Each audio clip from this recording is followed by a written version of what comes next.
Hello नमस्कार साथियों जैसा कि आप जानते होंगे हमें वर्ष एक्ट को लागू करवाना है और सभी के जिला स्तर पर भुगतान करवाना है सभी साथियों का। देखिए हम सभी संसद सत्याग्रह के माध्यम से जंतर मंतर नई दिल्ली गए थे। देखिए लगभग 50 ठग कंपनियों के निवेशक वहां मौजूद थे जो ऐसी कंपनियों में अपना पैसा लगाकर ठगी का शिकार हुए थे। मैं उन सभी साथियों से बोलना चाहता हूं जो हमने यह जंतर मंतर का सत्याग्रह किया, यह हमारी सबकी सत्य और न्याय और अपने हक की लड़ाई थी। देखिए 60 दिनों के अंदर वर्ष एक्ट को सुनिश्चित किया जाएगा। फिर सभी साथी इस वर्ष एक्ट के तहत अपने भुगतान का दावा अपने जिला अधिकारी डीएम के समक्ष कर सकेंगे। उनका भुगतान वर्ष एक्ट के तहत जल्दी उनके हाथ में आ जाएगा, यानी उनका पैसा वापस मिल जाएगा। देखिए यह बहुत बड़ी खुशखबरी है। अब आपको दर दर के ठोकरे नहीं खाने होंगे। यह जो वर्ष एक्ट है 2019 में सुनिश्चित कर दी गई थी, इसमें कुछ धाराएं भी हैं। चलिए मैं आपको एक बात बता दूं, इस वर्ष एक्ट को हमें लागू करवाना होगा और इस पर कड़ी निगरानी रखनी होगी ताकि इसकी कहीं गलत अनुपालना तो नहीं हो रही है, जिससे कि सभी साथियों को जल्द से जल्द उनके हाथ में उनका पैसा मिल सके, उनका भुगतान हो सके।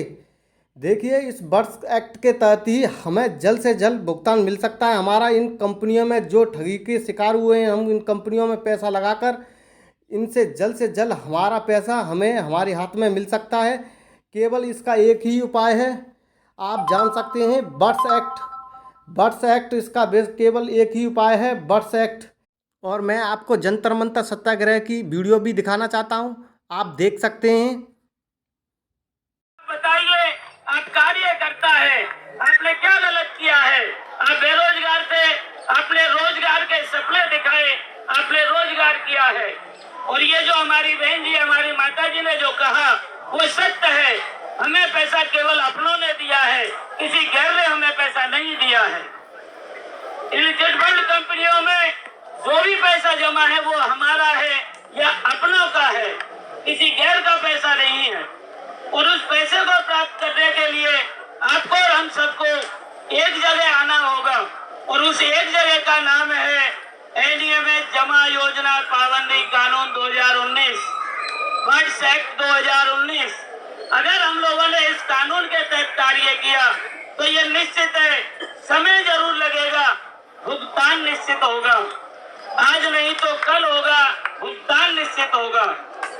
देखिए हमारे बीच में से ही हमारे ही लोग हमें डराने की कोशिश कर रहे हैं। मैं एक सहारा का कार्य करता हूं, मैं ये कहता हूं जिस सुब्रत राय को हम लोगों ने मेहनत करके श्री सुब्रत राय बना दिया, आज हमें उनके नाम से श्री हटाकर अपने नाम के आगे श्री लगानी है। क्योंकि जब तक हम थे उनकी श्री थी, जब हम नहीं है तो उनकी भी कोई श्री नहीं है। आप लोगों से मैं ये कहना चाहूंगा, वाकई में आजाद जी ने ये बहुत बड़ा कार्य किया है।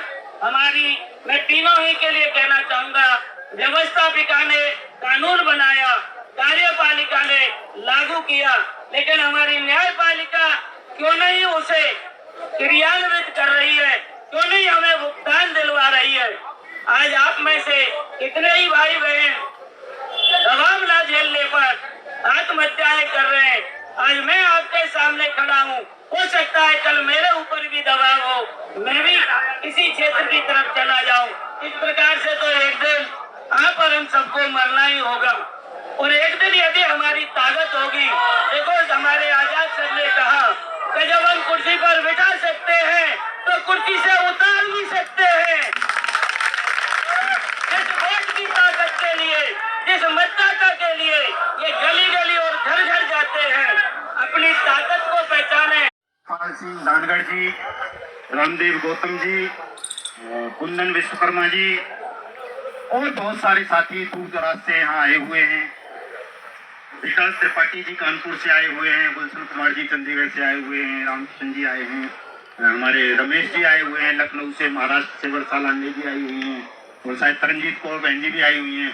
मैं पहचान नहीं पा रहा जैन कैसे कहीं से, और बहुत दूर दूर से लोग आए हैं, गुजरात तक से।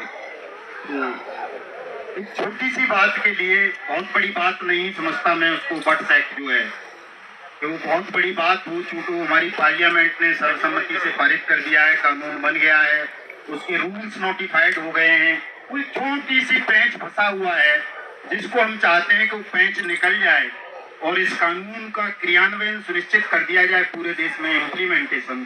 तो जितने भी लोग आज परेशान हैं, दुखी हैं, पीड़ित हैं, कोई सेबी में धक्के खा रहा है, कोई किसी हाई कोर्ट में लड़ रहा है, कोई सुप्रीम कोर्ट में लड़ रहा है, कोई डिस्ट्रिक्ट कोर्ट में लड़ रहा है, कोई कंज्यूमर कोर्ट में लड़ रहा है, कोई रेरा में लड़ रहा है, कोई इंसॉल्वेंसी एक्ट में कंपनी का जो एनसीएलटी होता है वहां लड़ रहा है, या और दूसरी जगह भी बहुत सारी एजेंसीज हैं जहां पर लोग धक्के खा रहे हैं लेकिन उनकी मेहनत की जमा पूंजी उनको वापस नहीं हो रही है। अगर ये एक्ट की अनुपालना सुनिश्चित हो जाए, बट्स एक्ट 2019 की, तो आपको किसी को कहीं भी धक्के खाने की आवश्यकता नहीं पड़ेगी। ये इतना बढ़िया एक्ट है, बहुत लंबी प्रक्रिया के बाद बना है। 2015 में मोदी सरकार ही इसको पहली बार लाई थी पार्लियामेंट में, लेकिन लोकसभा में पारित हो गया था और राज्यसभा में बिल पास नहीं हो सका, तो इसलिए वो बार बार जो है स्टैंडिंग कमेटी को भेजते रहे, कभी कहीं और वो लटकता रहा। 2015 में जब इस बिल को लाए थे तब तो नाम भी इसका जमाकर्ता के हितों की सुरक्षा अधिनियम था, लेकिन बाद में जब ये पास हुआ, कानून का रूप बना, तो इसको अनियमित जमा योजनाएं पाबंदी कानून, the banning of unregulated deposit schemes act 2019, जिसे बट्स एक्ट भी संक्षिप्त नाम है, छोटे में बोल देते हैं। इस एक्ट में दोस्तों 3-4 मोटी चीजें हैं, उनको समझ लें तमाम लोग। पहला काम है, वो लोग गैर कानूनी रूप से जमा योजनाएं चलाते हैं, उन पर प्रतिबंध लगा देना। इस कानून का गैर कानूनी जमा योजनाएं जो कहीं कंपनी रजिस्टर्ड नहीं होती, कहीं से मान्यता प्राप्त नहीं होती, लेकिन वो आपसे जमा योजनाओं के नाम पर पैसा लेती हैं, कहीं फ्लैट देने के नाम पर, प्लॉट देने के नाम पर, या जो है आपको जीवन बीमा के नाम पर, या कोई रोजगार देने के नाम पर, या कोई मुर्गी पालन या मछली पालन या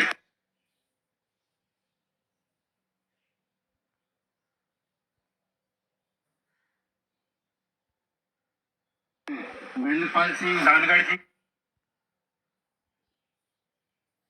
लेकिन इसका समाधान क्या है?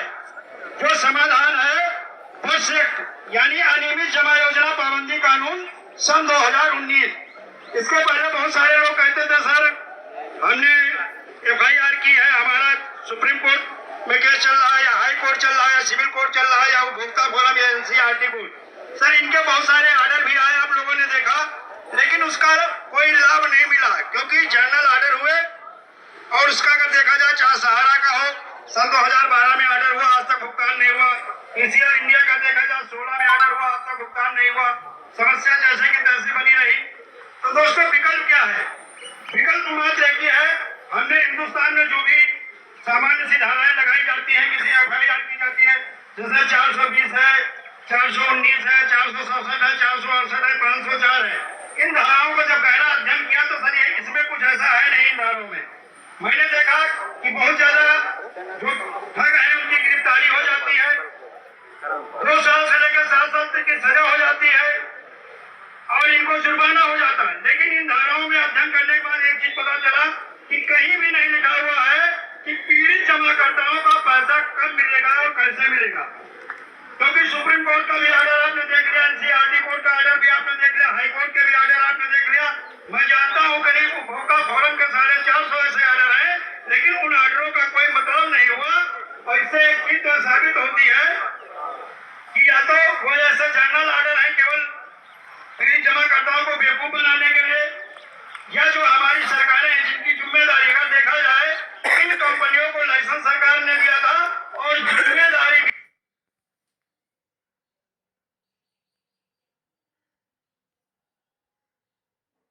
से हम लोग आए हैं, जो यहाँ से 750 किलोमीटर दूर है। आदरणीय मदन जी आजाद से काफी लोग हमारे संपर्क में थे और इस प्रकार का धरना चलेगा यहाँ पर जंतर मंतर पर। और आज सभी मंचासीन महानुभावों से बहुत सी अपेक्षाएं लेके हम लोग आए हैं। हम लोग ही नहीं, अभी तो विविध कंपनियों में देख रहा हूँ, जिन के हमने नाम सुने, बड़ी बड़ी सहारा इंडिया, सबसे बड़ी कंपनी देश की सहारा इंडिया के लोग भी यहाँ बैठे हैं, हालांकि बहुत कम मात्रा में है। 1 करोड़ सहारा के। दूसरी बड़ी कंपनी थी पल्स PFCL, उसके काफी सारे एजेंट, निवेशक और कार्यकर्ता बैठे हुए हैं। बावजूद उसके बहुत सारी कंपनियां जो सारे फैक्स लगे हुए सबके साथी जिन्होंने धरातल पर अपने सीईओ पे और कंपनी के डायरेक्टरों पे विश्वास करके पैसा अपने पड़ोसियों से, रिश्तेदारों से, अपने यार मित्रों से लिया और कंपनी में जमा कराया। और अभी एक बात का मैं पहले उत्तर दे दूं कि कौन पैसा देगा। तो मैं साई प्रसाद ग्रुप ऑफ कंपनी में हम लोग काम करते थे और सबसे पहले 2013 में कंपनी के विरुद्ध अखबारबाजी हुई और आर्थिक अपराध शाखा मुंबई, जिसको कहते हैं इकोनॉमिक्स ऑफेंस विंग, और मुंबई के द्वारा सबसे पहले हमारी कंपनी पे ताला लगाया गया।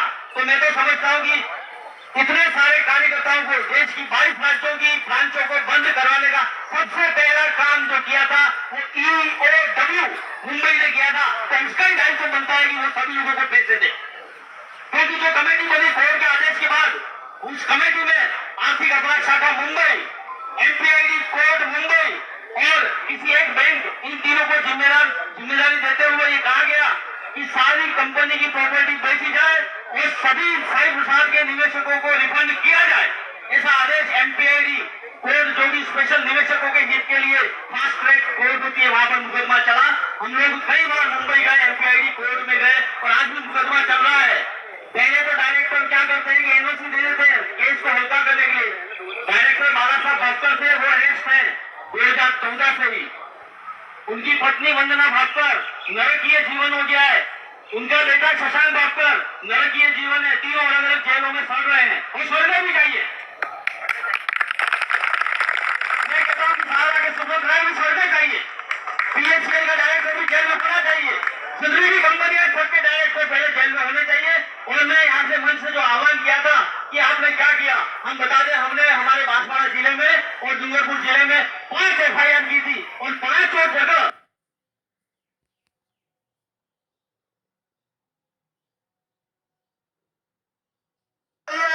इस हिमालय से कोई गंगा निकलनी चाहिए।